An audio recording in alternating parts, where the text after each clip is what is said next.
Hello bachchon, let's read the question. The question says Mendelian inheritance revealed that a gene shows segregation of two alleles from a hybrid individual. Segregation at the formation of gametes through meiosis yields two types of gametes from a hybrid individual. Each gamete type distinguished by the alleles it contains.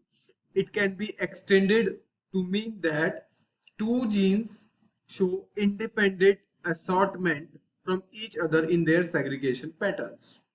Independent assortment from a dihybrid result in four gametes types with equal combination of the different alleles from the two genes. More equally, Mendelian inheritance refers to traits shown through crosses to appear in the ratio that are consistent with single gene inheritance. Such traits are said to exhibit Mendelian inheritance are inferred to the result from different alleles at a single gene. Which of the following process occurs due to swing over taking place during meiosis? A. Linkage, B. Combination, C. Segregation and D. Mutation. As per the question, हम कह सकते हैं कि यहाँ पे question बोल रहा है कि जो मेंडेलियन इनहेरिटेंस है ये हमें बताता है कि एक जीन कैसे हाइब्रिड होकर दो एलील्स को अलग करता है। और सेग्रीगेशन की बात करें तो सेग्रीगेशन जो होता है उसके फॉर्मेशन से मियोसिस में टू टाइप्स के गैमेट्स बनते हैं।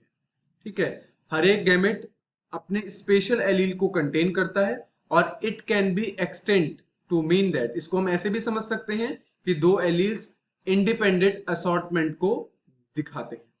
ठीक है, अपने सेग्रीगेशन पैटर्न पर। इंडिपेंडेंट असॉर्टमेंट जो है वो डायहाइब्रिड रिजल्ट में चार गैमेट टाइप्स देता है और वो भी equal combination of the different alleles from two genes. ठीक है, मोर जनरली हम कह सकते हैं कि मेंडेलियन इनहेरिटेंस रेफर करता है ट्रेड्स को कि वो क्रॉस अपीयर्स करें अपने समान रेशियो में, अपने इक्वल रेशियो में और कंसिस्टेंट करें सिंगल जीन इनहेरिटेंस को। ऐसे ट्रेड्स को ये भी कहा जाता है कि मेंडेलियन इनहेरिटेंस क्या है, इन्फेरिड है to result from different alleles, अलग अलग एलील से एक सिंगल जीन पर। So which of the following processes occurs due to single sync over taking place during meiosis? Question कह रहा है कि सिंग ओवर यानी क्रॉसिंग ओवर के दौरान, मियोसिस के दौरान जो क्रॉसिंग ओवर होता है इनमें से कौन सा प्रोसेस लागू होता है। तो वैसे तो इसका जो करेक्ट ऑप्शन है वो है रिकॉम्बिनेशन। ठीक है, ये रिकॉम्बिनेशन जो है ये इसका करेक्ट ऑप्शन है। ओके, तो यहाँ पे जैसे बताया कि ये क्या कर रहे हैं, independent assortment from a dihybrid result in four gamete types with equal combinations of different alleles from the two genes. ये एक इंपॉर्टेंट लाइन है इस पूरे पैराग्राफ की और हम इससे समझेंगे। तो as per the question we have the key concept is Mendelian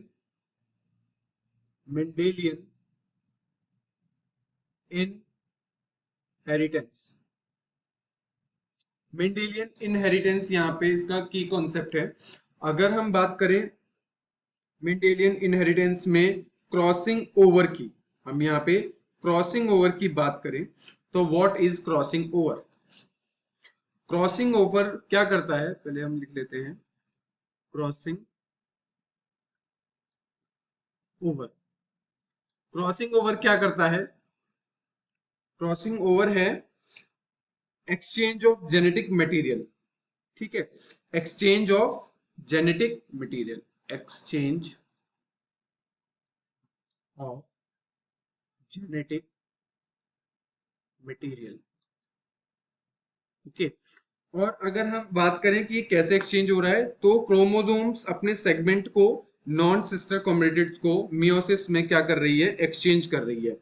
ठीक है, अगर हम क्रोमोसोम्स की बात करें तो यहाँ पे ये माना क्रोमोसोम्स है, ये एक क्रोमोसोम्स है और एक ये क्रोमोसोम है, एक क्रोमोसोम ये, ठीक है।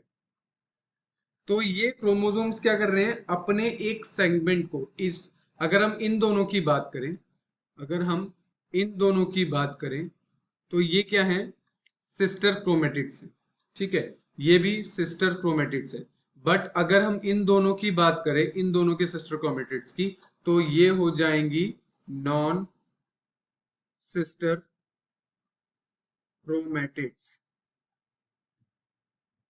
ओके, ये नॉन सिस्टर क्रोमेटिड्स हो जाएंगी और ये आपस में लिंक करने के बाद एक रिकम्बाइंड जेनेटिक इंफॉर्मेशन बना देगी। यानी ये अगर आगे जाए तो मैं नेक्स्ट पेज पे समझा रहा हूं इसको, कि ये कुछ इस तरह से बनेगा,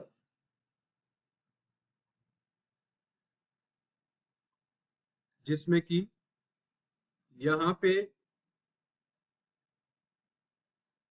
कुछ इस प्रकार से, और जो ये sister chromatids, non sister chromatids हैं, वो कुछ इस प्रकार से क्या करेंगी, अपने आप को दिखाएंगी।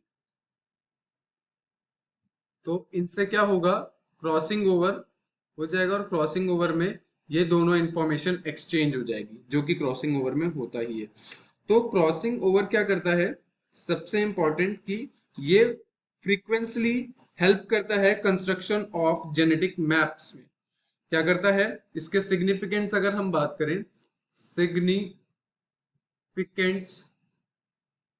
की बात करें, तो पहला जो है वो है कि ये क्या करता है, helps in the construction of genetic maps, help helps in construction of genetic maps।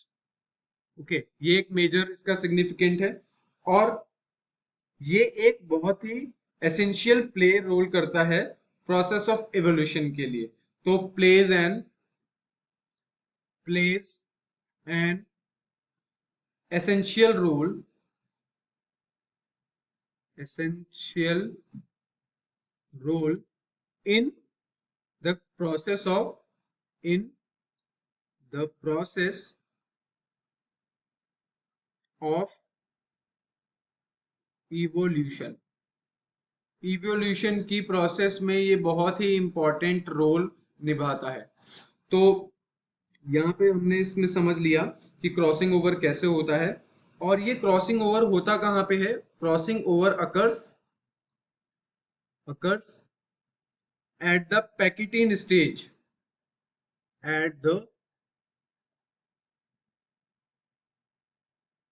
Packitine stage of prophase,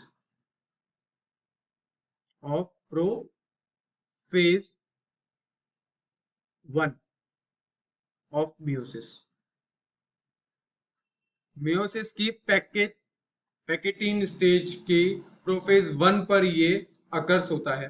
सो हमने जाना कि कैसे जीन्स आपस में, कैसे सिस्टर क्रोमेटिड्स आपस में क्रॉसओवर होकर अपने जो जेनेटिक मटेरियल्स हैं उनको एक्सचेंज करके हमें कैसे कैसे वो बता रहे हैं कि जेनेटिक कैसे चेंजेस हो रहे हैं। आई होप इसका जो फाइनल आंसर है वो है रिकॉम्बिनेशन इस क्वेश्चन का। और I hope you all understand about the question and the concept. Thank you, good luck.